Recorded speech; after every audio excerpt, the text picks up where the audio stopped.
All right, we're here at the GameSalute.com booth at Gen Con 2010. I'm Dan, and we're talking with Keith Blume from Gryphon Games.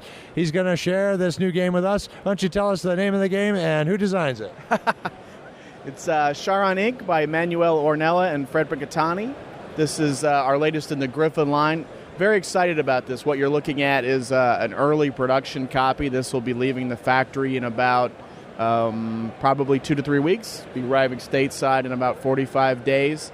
What this game is, Charon is the largest moon of Pluto, and so we're looking toward the future and you're harvesting resources from the planet. So you're taking the role of one of the corporations and harvesting resources.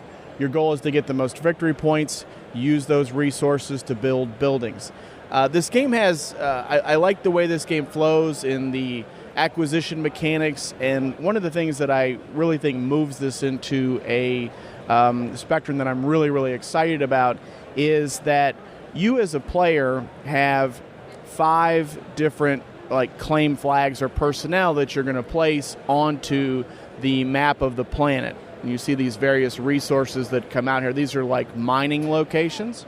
And so what you do over the course of a round is you're placing your pieces in various locations. They can be on where these silos are, for lack of a better term, or you could place a claim inside the actual location itself.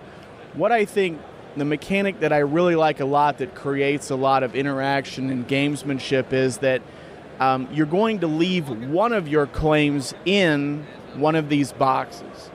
These boxes all convey benefits. And what happens, though, is if 2 people, let's say that at the end of our placement, we had something like this, there'd be others, neither one of these players get the benefit. So over the course of the round, as you're starting to pull over your claims onto the planet, onto the planets, right? Moon works, I like that.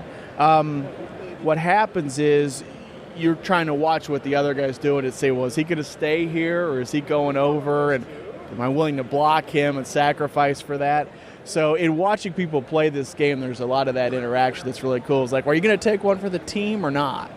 So is it a co-op game then? Or? It's not a co-op. The idea is like if players are trying to, if one guy they like, man, we can't let him have this asset, so you're the one who needs to, you're still there. Well, no, you left earlier. So that. Now the different colors are different elements or? That's right, yeah. What they do is they represent the different types of resources that you need to build your various buildings. So what happens is the scoring mechanic I think people might recognize from some earlier games in that let's say that we're looking at this location as to who would claim it.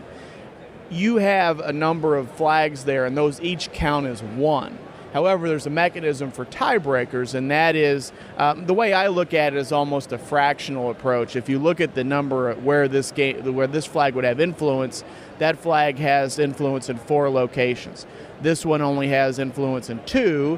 This one has influence in 1. And so this flag would be the one that does the tiebreaker among the number of flags there. Now, as soon as this one comes in, then blue would take that. So your first cut is the number of flags that have bearing on that particular region, and then you look at, the tiebreaker is what I consider that fractional element to it. And that's really it in a nutshell, but I think that there are a lot of exciting decisions that come at play. It's intuitive. It plays in a little bit less than an hour. 3 to 5 players. I think we have rules for 2.